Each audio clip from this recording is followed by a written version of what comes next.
Good morning. This bill does a lot of things, but one of the ones that's gotten the most attention relates to children who are between the ages of 10 and 12 years old. Can you explain that aspect of the legislation? So lawmakers expanded the list of crimes with which a child between 10 and 12 years old can be charged. Under current law, prosecutors can already charge these younger children with violent crimes, including murder, rape, assault, and carjacking. The legislation adds several misdemeanor gun offenses, as well as animal cruelty and third-degree sex offenses. I spoke with Luke Clippinger, chair of the House Judiciary Committee. We create a carve-out for 10 to 12-year-olds. They could potentially see community detention, which could be electronic home monitoring or other programming closer to where they live. An analysis by the Baltimore Banner found that each year an average of about 30 children between 10 and 12 years old are accused of the crimes in the bill. With so few kids affected, why did this part of the bill get so much attention? In part because this reverses steps the General Assembly has taken in the past to prevent young kids from getting arrested and ending up in court. The Office of the Public Defender has been vocally critical of the bill. I spoke with Elizabeth Hilliard, the office's acting director of government relations.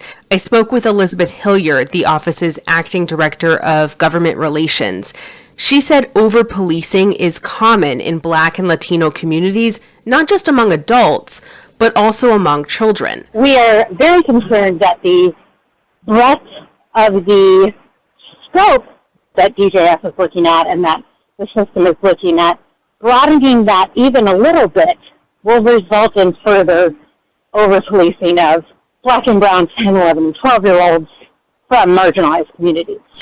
She said when children interact with the criminal justice system at that young age, they are more likely to experience trauma, struggle in school, or be involved. I want to give all the praises and the honor to Yahweh Bahashem, Yahweh Shai Bahashem, Recha HaKodash, and double honors to the elder apostles and the elder bishops of Great Millstone. Honors as well to you, brethren, you fellow believers of this faith, and shalom to the elect. So anyway, this is a story here in Maryland that they've passed a law now that they're now pushing for more convictions of 10-year-olds, right? Now, what do I have to say about that? As we know, this was the purpose planned anyway. So now you have a situation where they were complaining about not enough fathers in the home. I remember everybody said that men are no good. I heard women say that all the time. Men are no good. Fathers not in the home. And then now we have a situation where neither parent is in the home. What I mean by that, you go to work as a parent and you come home and you spend no time with the child, teach him, what he needs to be taught. But you know what happens? You set that TV that they put out, gave us in the 1950s, right, under MK Ultra, and now you see the programming has been happening for many years, and this is the outcome. And now you got the rap music, you got TikTok, and then the worst thing is you send them to the concentration camps or schools, and that's where they pick up their wickedness from other children. It's like a virus. That virus is spread it, and then everybody gets a hold of that virus. And now your little daughter didn't know about sex. She now knows all about it and more, right? Your son, he's just becoming an habitual adulterer and a gangbanger, okay? A thug in a school uniform. And you think the teachers are really going to care about those children? Hell no. They're there for a paycheck. In fact, Babylon is so backwards, you can get more money by putting a ball in a hoop or throwing a ball down the field or hitting a ball over a fence than you can get cutting somebody open and changing their organs. That's how it is. So really, they speak of parenting.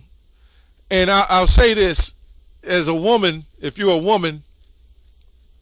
an Eve, your job is to be a parent regardless whether the father is there or not. You don't blame the father that you can't be a good parent. You see what I'm saying? You could lose he could have lost a father in death. You still have a responsibility as a parent to raise your child. But you know what happens now? They're not raising them, and they're making excuses. And this is the sick part. I'll say this before I get a scripture. They pass all these laws about what you're supposed to do with your child, right? Or holding a child responsible at 10 years old. But if the child doesn't go to school, they blame the parent. They blame the parent for the child not going to school, right? It's your fault because you ain't pushing that child into concentration camp. But they're not blaming the child.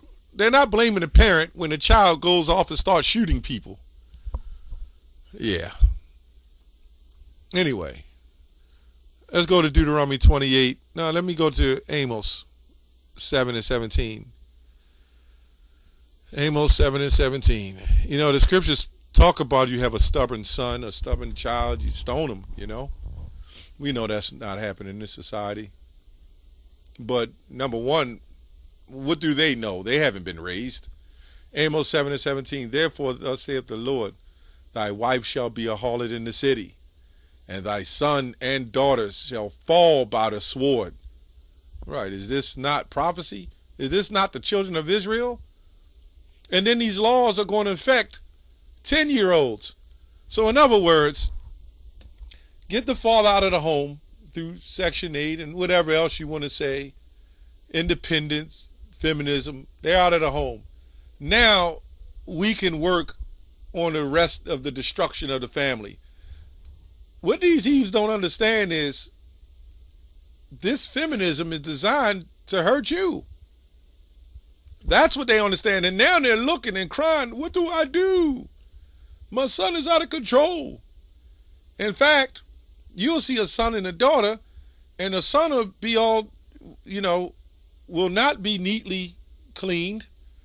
He will have holes in his shoes. He will have a nappy hair. And they'll just say, oh, that's just a boy. But the little girl, she'll have some nice little spandies on, right? Some clean shoes with sandals, with a little toes painted and the fingers painted. You know what they setting that up for. Yeah, we know what that's all about. I've seen mother and daughters going in Walmart, and the mother is dressing more provocative than the daughter. And the daughter was extremely dressed provocative, whatever you want to call it. Not shamefaced, They don't have modest apparel. And thy land shall be divided by thy line, and thou shalt die in a polluted land. Young men just dying, right? And these Eves are dropping dead now. So there's a whole lot going on. But watch what the Lord said. Let's go to Hosea. Hosea 4 and 14. I will not punish your daughters when they commit whoredom. See, if you don't punish somebody, this is what caused the chain reaction of destruction. And this is exactly what the Lord has done. He's gotten rid of the man out of the home. Don't try to put a man back in the home now. This is the Queen of Heaven. The woman still has all the rights. You can't put a man back in the home unless he has the control of the home. And that won't happen. Hell, he can have his own home. The women move in and y'all have children. You got to get out unless you go to court and fight. But anyway, this is exactly what the Lord did. He used feminism to destroy you. He said, I will not punish your daughters when they commit whoredom, nor your spouses when they commit adultery. Right? He said, I'm not going to do it. I'm just, because then other women that got husbands are going to allow this man to sleep with her. Because that's what adultery is when it comes to a man. You're sleeping with a woman who has a husband. Because the feminism is going to allow this. The Lord controls all of this. So through feminism, right, the Lord allows you to train the Eves to train their daughters up in that manner. It's a sacrifice. They got spandies, right? The luscious eyelids and the glossy lipstick, and they're walking around, everything hanging out. You can see all of everything. There's no laws against that here. And you see what's happening.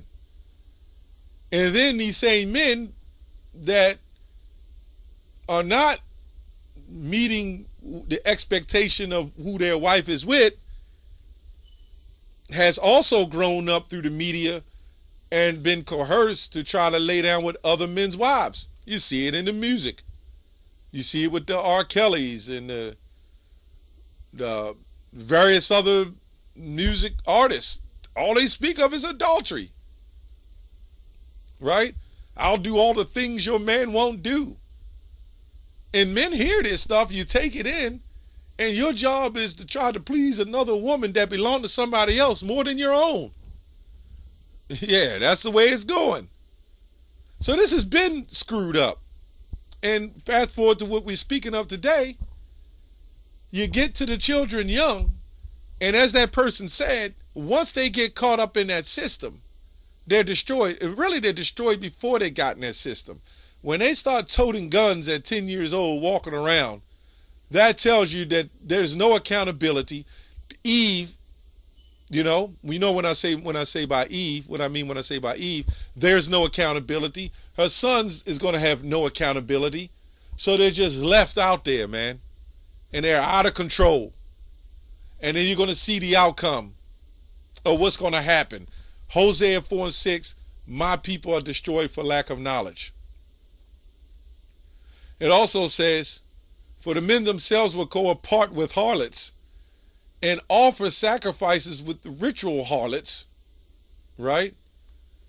This is what Phineas put the javelin through the other Israelite and the other woman for, right? Therefore, people who do not understand will be tramped, right? This is why we say it's all about the elect. It's all about the elect. Deuteronomy 28:56. The tender and delicate woman among you, which will not venture to set her sole of her foot upon the ground. This is going into the house. You see this in the book of Proverbs, where she would not have her foot in her house. Okay? When it's time to eat, nobody's cooking. Hey, I work hard. So that's an excuse for me to just go to McDonald's, get some fast food. The scripture says we'll eat our food defiled among the heathens. This starts with children, right? I was a part of that as well. When you don't know no better and you got your children, you go out to those McDonald's spots, those Burger Kings, and make them happy because of the stuff that's in that stuff, man. I ain't gonna say in the video, but it makes them happy. And then you get addicted to them liking this particular food. And that's why the obesity rate is completely out of control, especially amongst children. I just saw a little child with his son. The father was like out of control. The son looked like a triple-decker cheeseburger, man. You know, with cheese. Anyway, the venture to set her sole of her foot upon the ground for delicateness and tenderness, her eyes shall be evil toward her husband. Right? So when we see toward her husband, you know it's toward the son.